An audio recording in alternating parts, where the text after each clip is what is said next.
Hello everyone, welcome to my YouTube channel Max Safety at Raved.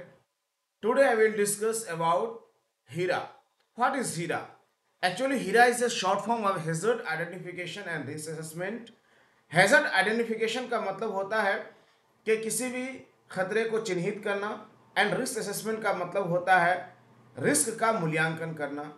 तो इसका मतलब ये निकला कि हैजर्ड को पहचानना, फिर जो रिस्क है उस रिस्क का मूल्यांकन करना, यही एक्चुअली हीरा है। तो हीरा ये शॉर्ट फॉर्म है hazard identification and risk assessment का। तो चलिए जानते हैं ये क्या होता है। तो hazard identification and risk assessment is a systematic process used to identify potential hazards in the workplace। या कहना ये चाहते हैं जो हीरा है ना, ये एक सिस्टमेटिक प्रोसेस है और ये सिस्टमेटिक प्रोसेस के माध्यम से हम जो पोटेंशियल हेजर्ड्स होते हैं, जो हेजर्ड्स काफ़ी ख़तरनाक होते हैं, काफ़ी हाई रिस्क वाले जो खतरे होते हैं, उसको हम चिन्हित करते हैं, पहचानते हैं। जो भी हमारे वर्क सेट पे, कार्य क्षेत्र पे, कार्यस्थल पे जो होते हैं, and assess the associated risk to the people, property and the environment. और वो जो खतरे हमारे वर्क प्लेस पे होते हैं, उस खतरे का हम मूल्यांकन करते हैं कि वो खतरा किस तरह से वर्कर के साथ, लोगों के साथ है, किस तरह से वो खतरा प्रॉपर्टी के लिए है और वो खतरा किस तरह से इन्वायरमेंट के लिए है। यानी इन शॉर्ट कहें तो ये मतलब निकलता है कि जो हम हीरा के माध्यम से वर्क साइट में हैजर्ड जो हमारे हैं, जो उनको हम आइडेंटिफाई किए और उसको फिर हम क्या करते हैं, एसेस करते हैं। तो एसेस में हम ये पता लगाने की कोशिश करते हैं कि ये जो हमारा हैजर्ड या रिस्क है, तो ये पीपल के लिए किस तरह से रिस्क है, प्रॉपर्टी के लिए किस तरह से रिस्क है, एनवायरनमेंट के लिए किस तरह से रिस्क या हैजर्ड है। यानी किस तरह से पीपल इससे इंजर्ड होंगे, प्रॉपर्टी कैसे डैमेज होगी, या हमारा एनवायरनमेंट कैसे इससे पोल्यूट होगा। This involves recognizing various types of hazards such as. Risk assessment में जो हम पोटेंशियल हैजर्ड्स को आइडेंटिफाई करते हैं, तो इसमें कई प्रकार के हैजर्ड्स होते हैं। Almost physical, chemical, biological, ergonomic and psychological factors को हम लोग क्या करते हैं, पहचानने की कोशिश करते हैं। यानी वर्क साइट में हम ये जानने की कोशिश करते हैं कि हैजर्ड फिजिकली है या केमिकली है, बायोलॉजिकली है या अर्गोनॉमिकली है या साइकोलॉजिकली ये हैजर्ड्स है। किस तरह के ये हैजर्ड्स हैं, उसके अलग अलग जो टाइप्स होते हैं हैजर्ड्स के, उन टाइप्स को भी हम पहचानने की कोशिश करते हैं। ठीक है, हीरा के माध्यम से। Once hazards are identified, their potential consequences and likelihood of occurrence are evaluated to determine the level of risk। जब एक बार किसी भी हैजर्ड को क्या किया जाता है, चिन्हित कर लिया जाता है। सपोज हमने वर्क साइट पे गया और पता लगा लिया कि नहीं यहाँ हैजर्ड है, और कौन सा हैजर्ड है, फिजिकल हैजर्ड है, देयर पोटेंशियल कॉन्सिक्वेंसेस। तो उस हैजर्ड का कॉन्सिक्वेंसेस का भी हम पता लगाते हैं, एंड लाइकलीहुड ऑफ अकरेंस, और उसके होने की, उसके है ना वाक़ होने के संभावनाओं का भी हम क्या करते हैं, पता लगाते हैं। आर एवोल्यूएटेड, यानी उसका एवोल्यूशन किया जाता है ताकि उस रिस्क का क्या किया जाए, लेवल का पता लगाया जाए। फॉर एग्जाम्पल आपको हम बताना चाहते हैं, सपोज एक 15 फीट की ऊंचाई पर चढ़कर कुछ वर्कर काम कर रहे हैं, जो वर्क एट हाइट है। ठीक है, और उस 15 फीट की ऊंचाई पे जो वर्क एट हाइट पे काम हो रहा है, एक्चुअली वो इसके फोल्डिंग पे हो रहा है, और इसके फोल्डिंग पे जो रेलिंग होना चाहिए वो रेलिंग नहीं है। फुल बॉडी हार्नेस लगाकर जो वर्कर को काम करना चाहिए, तो वर्कर्स काम नहीं कर रहे हैं। तो लाइकलीहुड ऑफ ऑकरेंस काफ़ी ज़्यादा है, यानी गिरने के चांसेस काफ़ी ज़्यादा है। क्यों? क्योंकि रेलिंग नहीं है और पर्सनल फोल्डेड सिस्टम जो है ना फुल बॉडी हार्नेस लगा करके वर्कर को काम करना चाहिए, वो भी नहीं यूज कर रहे हैं। ठीक है, तो अब इसका कॉन्सिक्वेंसेस क्या निकलेगा, डेफिनेटली 15 फीट की हाइट से जब कोई वर्कर गिरेगा तो उनको है ना सीरियस इंजुरी होने के, है ना सर के फूटने के, ब्रोकन बोन्स के, फ्रैक्चर्स के and in severe cases death होने के चांसेस भी हैं। तो मैं जब भी या हम लोग जब भी हीरा करते हैं और हीरा के माध्यम से किसी भी पोटेंशियल हैजर्ड्स को आइडेंटिफाई करते हैं, तो इस बात की भी पता लगाने की कोशिश करते हैं कि इस हैजर्ड का लाइक्लीहुड और उसका कॉन्सिक्वेंसेस का क्या लेवल है। ठीक है, उसके बाद क्या करते हैं, prioritizing the methods such as elimination, substitution, engineering controls, administrative controls and personal protective equipment। तो आपको बता दें, फिर उस हैजर्ड के अकॉर्डिंग हम उसको प्राथमिकता देते हैं। तो जब भी हम किसी भी रिस्क को कंट्रोल करते हैं, तो रिस्क को कंट्रोल करने का एक मेथड होता है हायरार्की ऑफ रिस्क कंट्रोल।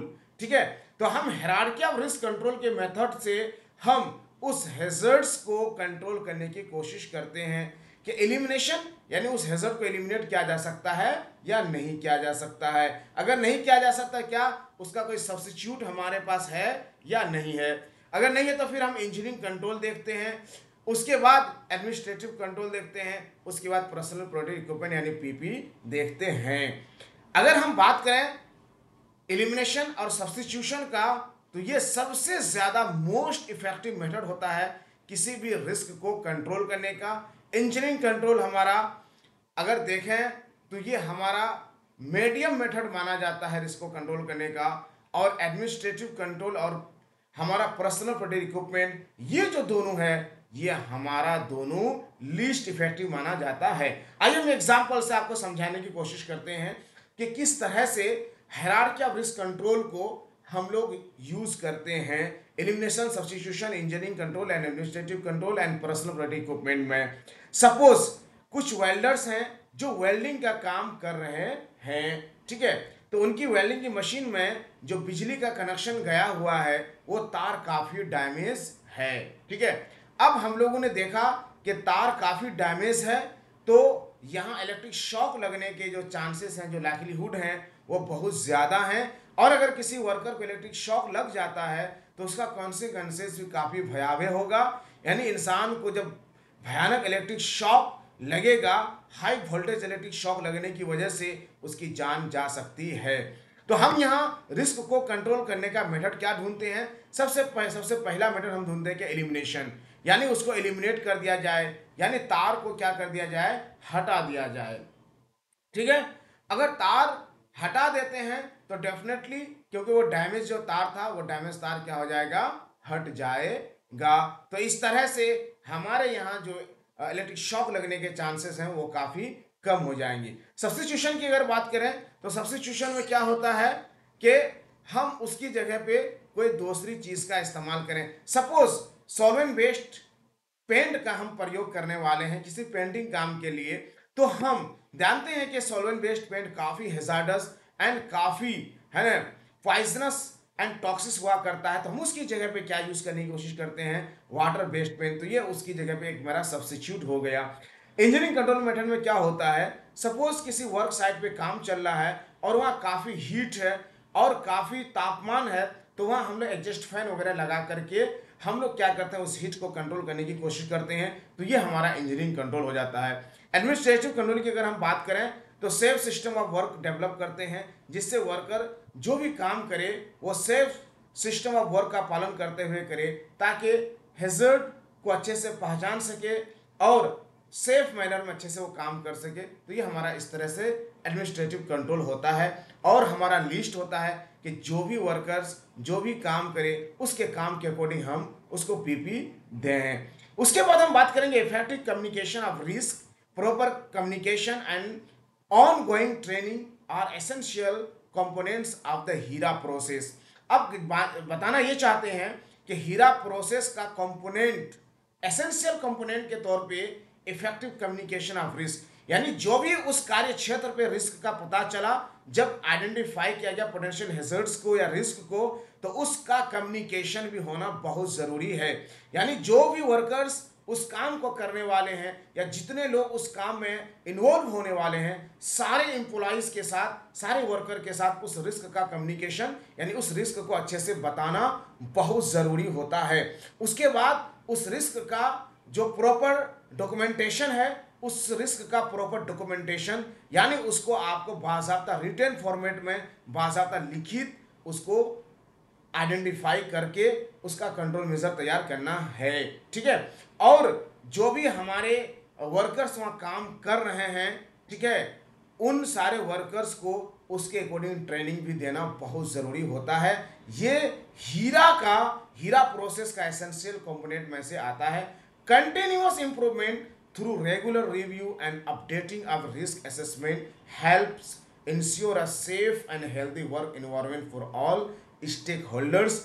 और कहना हम यहाँ ये चाहते हैं कि लगातार जो है हमको रिव्यू करते रहना चाहिए, रिस्क असेसमेंट को लगातार हमको अपडेट करते रहना चाहिए, यानी पोटेंशियल हैजर्ड्स को आइडेंटिफाई करने के लिए रेगुलर हमको वर्क साइट पे जाकर हमको चेक आउट इंस्पेक्शन करना चाहिए। इससे हम सेफ रहेंगे, हेल्दी रहेंगे, और हमारा जो इन्वायरमेंट है वो भी हमारा सेफ रहेगा, हेल्दी रहेगा, और सारे स्टेक होल्डर्स including workers, management, everyone will be healthy and safe. Thank you so much for watching and listening.